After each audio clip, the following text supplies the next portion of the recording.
O fim não chega com um estrondo, mas com o silêncio. De repente, o sol é envolvido por uma sombra densa, uma escuridão que se espalha pelo cosmos e devora a luz. O brilho que sustentava a vida na Terra é extinto. No céu, as estrelas, outrora pontos cintilantes de esperança, perdem seu lugar. Elas despencam, uma a uma. As luzes celestiais se apagam, caindo em direção ao abismo. O firmamento, antes vasto e luminoso, torna-se um vazio frio. Não há mais calor, não há mais direção. A sombra avança sem resistência, transformando o dia em uma noite eterna e absoluta. Onde antes havia o pulsar do universo, agora resta apenas o silêncio cósmico. A esperança terrena desmorona junto com o firmamento. O que era sólido perde sua sustentação. O que era eterno agora se desfaz diante dos olhos. A escuridão é total. E o fim, enfim, começou. A terra não suporta o peso do vazio. O solo começa a vibrar, uma oscilação que se transforma em convulsões violentas. Onde antes havia estabilidade, agora há rachaduras profundas que se abrem como feridas. As montanhas perdem sua base, elas cedem. Enormes blocos de rocha se soltam, rolando encostas abaixo, transformando o relevo em um amontoado de escombros. A crosta terrestre se dobra, subindo e descendo como se o próprio planeta fosse um animal ferido lutando para respirar. O medo, invisível e avassalador, atravessa a barreira das espécies. Animais abandonam seus instintos. O predador ignora a presa. Eles se reúnem em grupos, tremendo, unidos por um pavor que ignora a biologia. Camelos são deixados para trás. Camelos, carregando o peso de 10 meses de gestação, são deixados para trás, abandonados à própria sorte enquanto o caos se instala. A ordem natural foi rompida.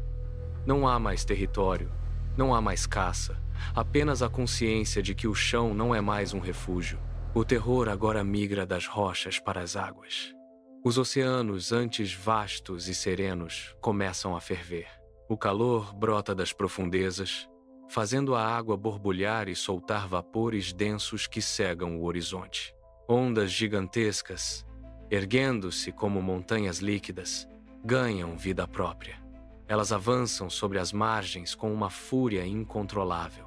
Cidades costeiras, centros de poder e ostentação são engolidas em segundos. O mar invade as ruas, derruba as estruturas e apaga qualquer vestígio de civilização sob toneladas de água salgada. Onde havia portos, agora há apenas o redemoinho do abismo.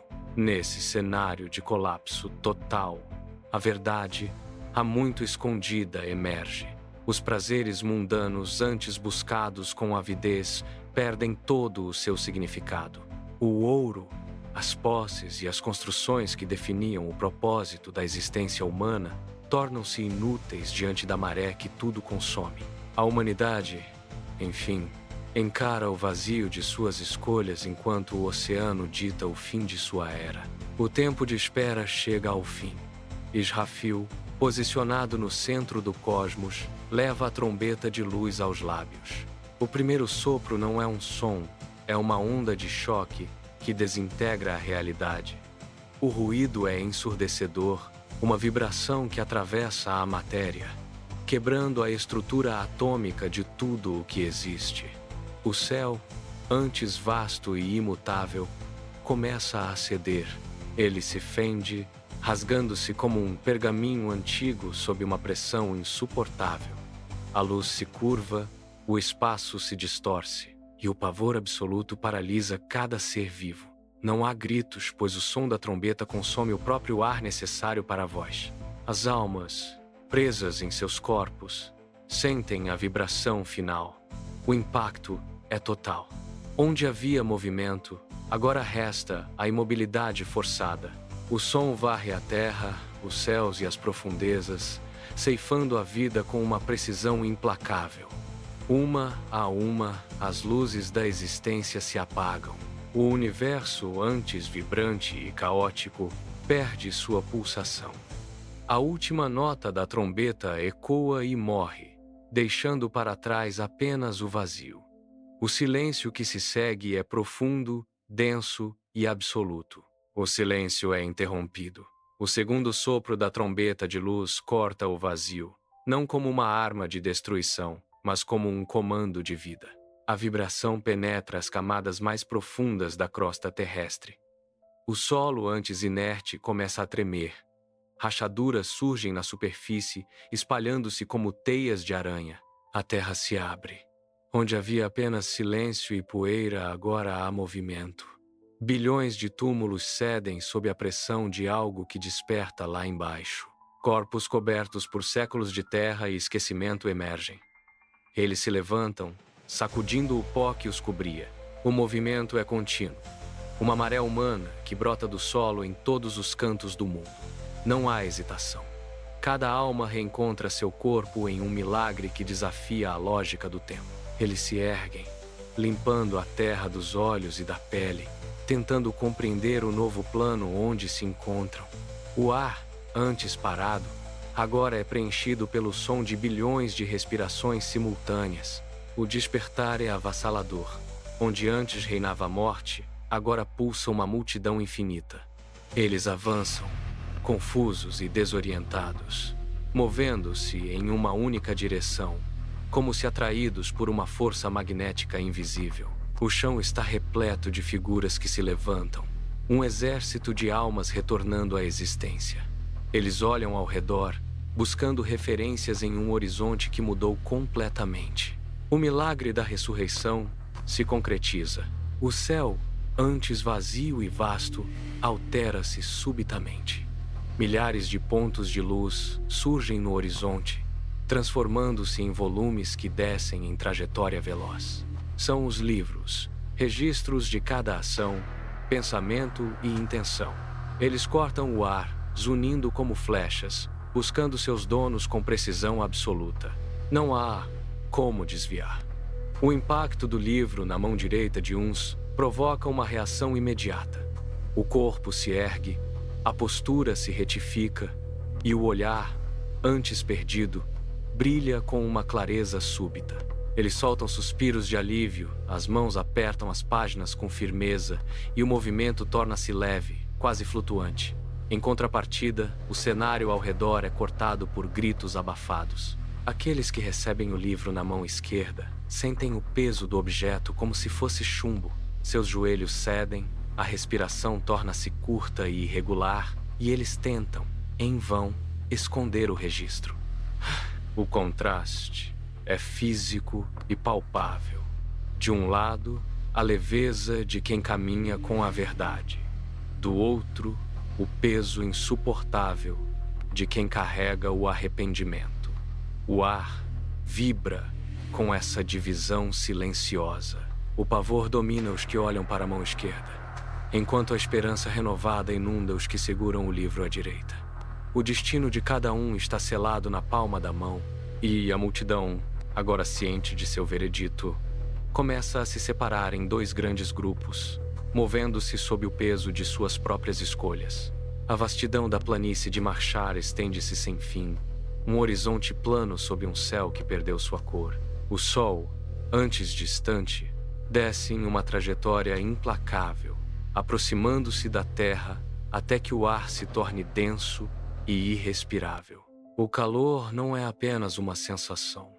É uma força física que pressiona os ombros e queima a pele. O suor brota instantaneamente em cada poro. Gotas pesadas escorrem pelos rostos, unindo-se em riachos que molham o solo seco. A transpiração aumenta a cada segundo, formando poças. O calor é tão intenso que o ar tremeluz, distorcendo as figuras humanas. O som ambiente é um murmúrio constante de agonia. As pessoas cambaleiam, os joelhos cedem sob o peso do próprio corpo, exaustas pela espera que parece não ter fim. Gritos rompem o silêncio sufocante. Que o julgamento comece agora. Eles imploram por uma sentença, apenas para escapar daquele calor.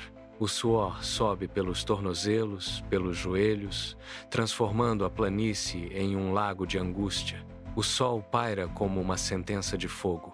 No auge da agonia, quando o calor parece consumir a própria existência, uma figura destaca-se na planície.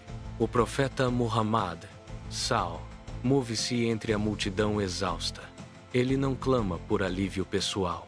Ele se ajoelha. Seus joelhos tocam o solo árido e ele se curva em prostração profunda. O silêncio começa a se espalhar a partir dele como uma onda. O murmúrio de desespero da multidão perde força, substituído por uma expectativa tensa. Ele permanece imóvel, com a testa contra a terra, em uma oração silenciosa e intensa por seu povo. O tempo parece suspender sua marcha. Então, o som da voz divina ecoa. Levanta a cabeça, pede e te será concedido. Intercede e tua intercessão será aceita. O impacto é imediato. O sol, que antes parecia uma sentença de morte, mantém sua posição, mas a pressão insuportável diminui. O profeta ergue-se, o silêncio é total, absoluto, carregado de uma gravidade que faz cada alma prender a respiração. O julgamento termina e o caminho se revela. Diante de todos, estende-se a ponte Sirat, suspensa sobre o abismo de Jahannam. Ela é um fio, mais fino que um cabelo, mais cortante que o aço frio. Não há corrimãos, não há apoio. O abismo abaixo ruge. Um oceano de chamas que se agitam em ondas de fogo. O primeiro passo é dado. O som do vento corta o silêncio enquanto as almas começam a travessia. Alguns avançam com a velocidade de um relâmpago. Seus pés mal tocam a superfície invisível, impulsionados pela leveza de suas ações. Outros correm como vento, mantendo o equilíbrio com esforço absoluto. Mas o caminho é traiçoeiro. Onde a fé vacilou, o passo hesita. Um homem tropeça. Seus braços giram no ar vazio, buscando um suporte que não existe. Ele cai. O grito é abafado pelo rugido das chamas que o engolem instantaneamente. Mais adiante, outros rastejam, as mãos arranhando o vazio, os músculos tensionados até o limite da exaustão. Ganchos de ferro saltam para cima, agarrando aqueles que perdem o ritmo. A luta é desesperada, um combate silencioso entre a gravidade do erro e a esperança. Aqueles que alcançam o outro lado emergem na luz. O silêncio retorna, definitivo, enquanto o ciclo do tempo se fecha.